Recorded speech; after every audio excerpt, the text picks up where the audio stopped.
একটা প্রশ্ন যেটা প্রত্যেকটি মহিলাদের মনে কখনো না কখনো আসে। তারা জানতে চায় যে ছেলেদের যে স্পাম রয়েছে মানে শুক্রাণু রয়েছে সেটা যদি তাদের জরায়ুতে ঢোকে তাহলে কিরকম ফিল হয়, আর জরায়ুতে শুক্রাণু ঢুকেছে কিনা সেটা বুঝবে কি করে। তো আজকে কিন্তু আমি এই বিষয়ে আলোচনা করতে চলেছি, তাই ভিডিওটা শেষ পর্যন্ত দেখুন। নমস্কার, আমি মাধুরী দাস, হেলথ কনসালটেন্ট। তো চলুন শুরু করা যাক।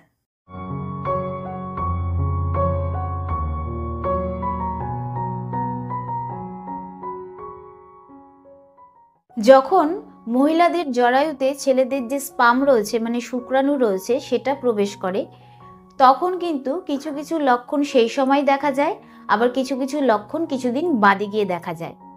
তো সবার প্রথমে সেই সমস্ত লক্ষণগুলির ব্যাপারে জানবো যেটা কিনা মহিলাদের জরায়ুতে পুরুষের শুক্রাণু প্রবেশ করার পরই দেখা যায়। তো সবার প্রথম লক্ষণ হচ্ছে মহিলাদের প্রাইভেট পার্টস থেকে হোয়াইট ডিসচার্জ বেরোনো। তো যখন সহবাস করা হয় তখন কিন্তু ছেলেদের যে বীর্য রয়েছে সেটা মহিলাদের শরীরে ঢোকে। তো এর মানে এটা নয় যে ছেলেদের পুরো বীর্যটাই আপনার শরীরে ঢুকবে। এই যে বীর্য রয়েছে তার মধ্যে যে স্পাম রয়েছে শুধুমাত্র সেটাই কিন্তু আপনার জরায়ুতে গিয়ে প্রবেশ করবে। বাদবাকি যে লিকুইডটা রয়েছে তার মধ্যে যে প্রোটিন এনজাইম রয়েছে আরও অনেক কিছু থাকে, সেগুলো আপনার প্রাইভেট পার্টস থেকে বেরিয়ে আসবে। তো এটাই কিন্তু সেটা যেটা আপনার প্রাইভেট পার্টস থেকে হোয়াইট ডিসচার্জের মতন বের হয়। তো সহবাসের সময় কিন্তু ছেলেরা বুঝতে পারে যে আপনার শরীরে তাদের বীর্য প্রবেশ করেছে কি করেনি। তো এবার সেই সমস্ত লক্ষণগুলির ব্যাপারে জানবো যেটা আপনি সহবাস করার কিছুদিন পর থেকে দেখা দেয়। সবার প্রথম লক্ষণ হচ্ছে স্তন ভারী হয়ে যাওয়া।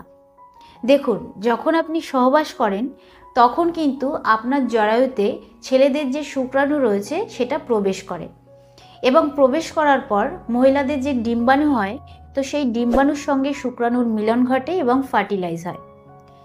এরপরে কিন্তু আমাদের শরীরে যে হরমোন রয়েছে সেই হরমোনের মাত্রা অনেক বেড়ে যায়।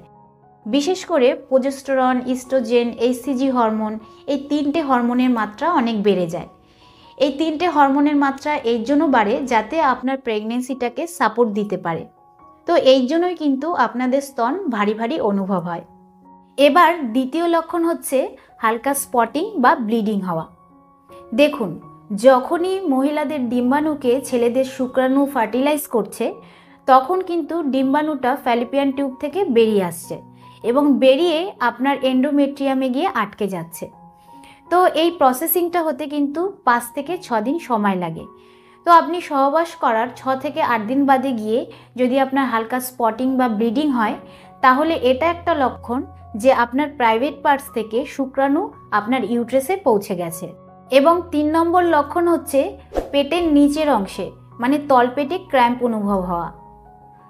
সহবাসের 7 থেকে 8 দিন বাদে গিয়ে যদি আপনার তলপেটে হালকা হালকা ব্যথা অনুভব হয় তাহলে এর মানে হচ্ছে আপনার ইউট্রাসে মানে আপনার জরায়ুতে শুক্রাণু পৌঁছে গেছে।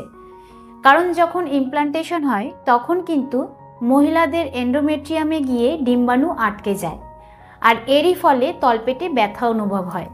আর 4 নম্বর লক্ষণ হচ্ছে মর্নিং সিকনেস। আমি একটু আগেই বলেছি যে যখন আমরা কনসিভ করি তখন আমাদের শরীরে যে ইস্ট্রোজেন হরমোন রয়েছে, প্রোজেস্টেরন হরমোন, তারপরে এইচসিজি হরমোন, এই তিনটে হরমোনের মাত্রা খুব দ্রুত গতিতে বাড়তে থাকে।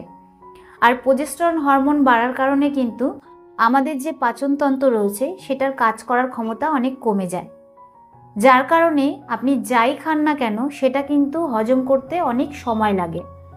তো যদি আপনার গা গোলানো, তারপরে বমি ভাব এরকম ফিল হয় তাহলে কিন্তু আপনাকে বুঝতে হবে যে আপনি কনসিভ করেছেন।